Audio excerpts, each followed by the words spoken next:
O Catecismo em um Ano.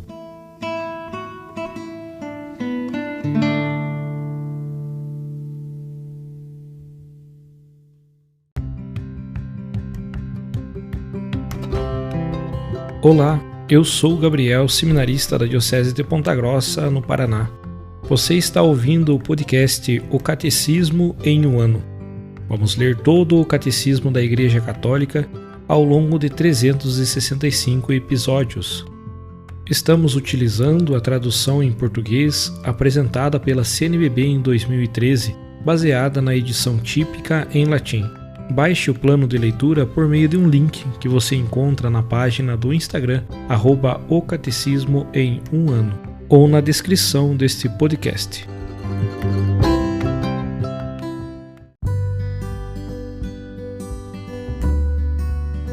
Este é o dia 310 do podcast O Catecismo em um Ano.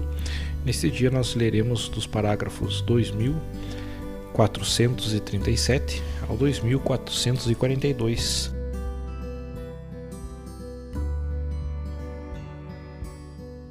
Justiça e solidariedade entre as nações. No plano internacional, a desigualdade dos recursos e dos meios econômicos é tão grande que provoca um verdadeiro fosso entre as nações. De um lado estão os que detêm e desenvolvem os meios de crescimento, e de outros que acumulam as dívidas. Diversas causas de natureza religiosa, política, econômica e financeira hoje conferem à questão social uma dimensão mundial.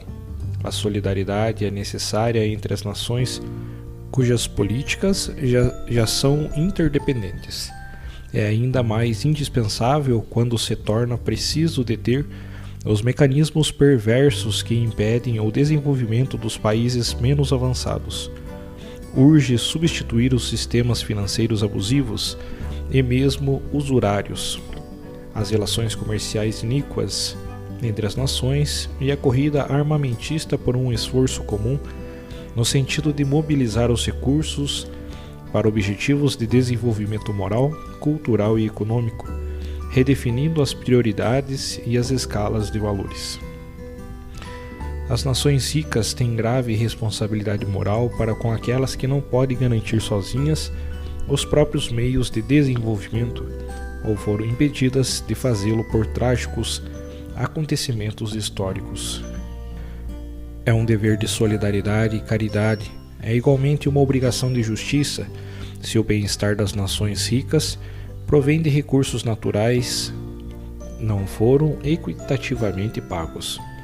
A ajuda direta representa uma resposta apropriada a necessidades imediatas, extraordinárias, causadas por catástrofes naturais, epidemias, etc.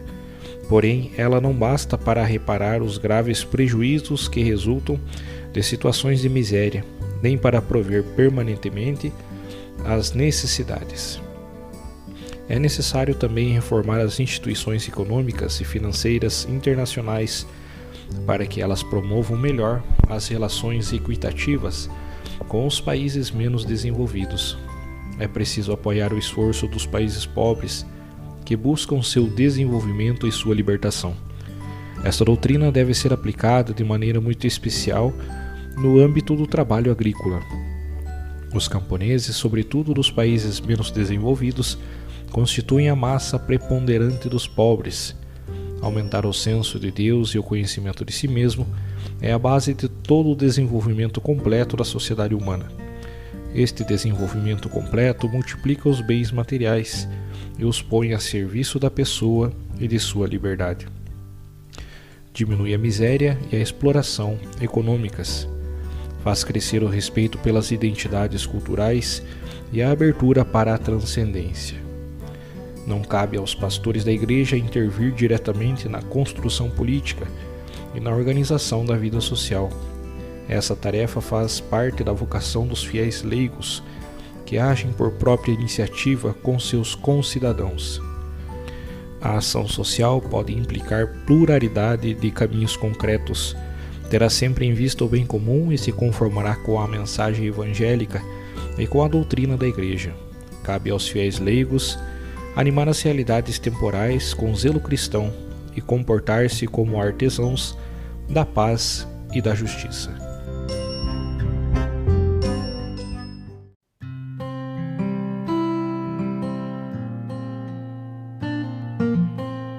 Como complemento adicional para o nosso episódio de hoje, nós leremos o discurso do Papa Francisco aos participantes no Congresso Internacional promovido pela Fundação Centésimos Anos Pro Pontífice, realizado no dia 25 de maio de 2013.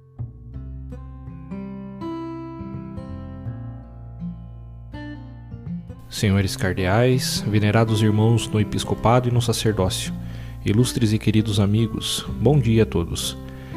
É com prazer que vos recebo por ocasião do Congresso Internacional da Fundação Centésimos Anos Pro Pontífice sobre o tema Reconsiderando a Solidariedade para o Emprego, os desafios do século XXI. Saúdo cordialmente cada um de vós e agradeço em particular ao vosso presidente, Senhor Domingos Sugraianes, e suas gentis palavras. A Fundação Centésimos Anos foi instituída há 20 anos pelo Beato João Paulo II e tem o nome de encíclica que ele assinou no centenário da Rerum Novarum. O seu âmbito de reflexão e ação é, portanto, o da doutrina social da Igreja, para a qual contribuíram de diversos modos os papas do século passado e também Bento XVI, sobretudo com a encíclica Caritas in Veritate e com discursos memoráveis. Portanto, gostaria de vos agradecer antes de tudo o vosso compromisso em aprofundar e difundir o conhecimento da doutrina social com os vossos cursos e publicações. Penso que é muito positivo e importante este vosso serviço ao magistério social, por parte de leigos que vivem na sociedade, no mundo da economia e do trabalho. O tema deste vosso congresso orienta precisamente sobre o trabalho na perspectiva da solidariedade, que é um valor fundamental da doutrina social, como nos recordou o Beato João Paulo II. Ele, em 1981, 10 anos antes da Centésimos Anos, escreveu a encíclica Labore Exercens, inteiramente dedicada ao trabalho humano. O que significa reconsiderar a solidariedade? Certamente não significa pôr em questão o magistério recente, mas demonstra cada vez mais a sua clarividência e atualidade. Parece-me que reconsiderar significa duas coisas. Antes de tudo, conjugar o magistério com a evolução socioeconômica, que, sendo constante e rápida, apresenta aspectos sempre novos. Em segundo lugar, reconsiderar significa aprofundar, refletir ulteriormente para fazer sobressair toda a fecundidade de um valor. A solidariedade, nesse caso, que se inspira em profundidade do Evangelho, ou seja, em Jesus Cristo, e por conseguinte, como tal, contém potencialidades inexauríveis. A atual crise econômica e social torna ainda mais urgente este reconsiderar e faz sobressair ainda mais a verdade e a atualidade de afirmações do magistério social como a que lemos na Labore Exercens, lançando o olhar para a inteira família humana. Não é possível ficar sem ser impressionado por um fato desconcertante de imensas proporções, ou seja, enquanto que por um lado importantes recursos da natureza permanecem inutilizados, há por outro lado massas imensas de desempregados e subempregados e multidões ingentes de famintos. É um fato a demonstrar que existe alguma coisa que não está bem. Trata-se de um fenômeno ou do desemprego, da falta e da perda de trabalho, que está a alastrar-se cada vez mais em amplas áreas do Ocidente e está a fazer aumentar de modo preocupante os limites da pobreza. E não há pobreza material pior, faço questão de o frisar, da que não permite ganhar o pão e priva da dignidade do trabalho. Mas este algo que não funciona não diz respeito só ao sul do mundo, mas a todo o planeta.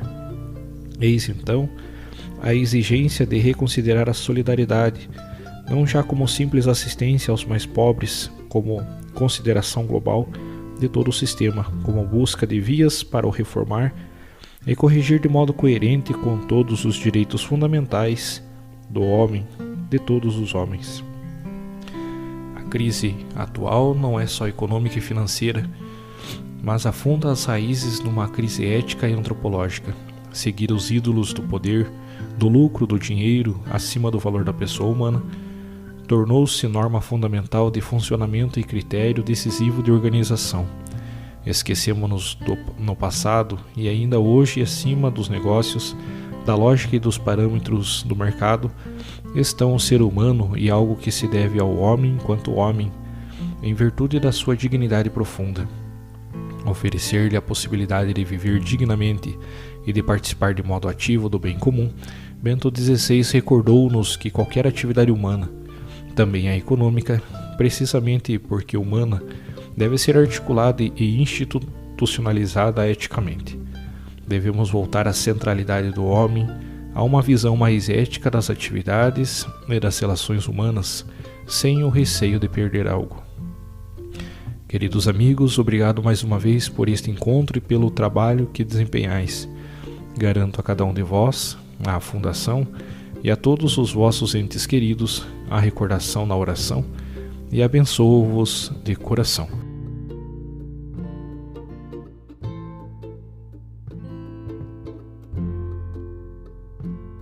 Os textos dos discursos papais encontram-se na íntegra no site da Santa Sé, vatican.va.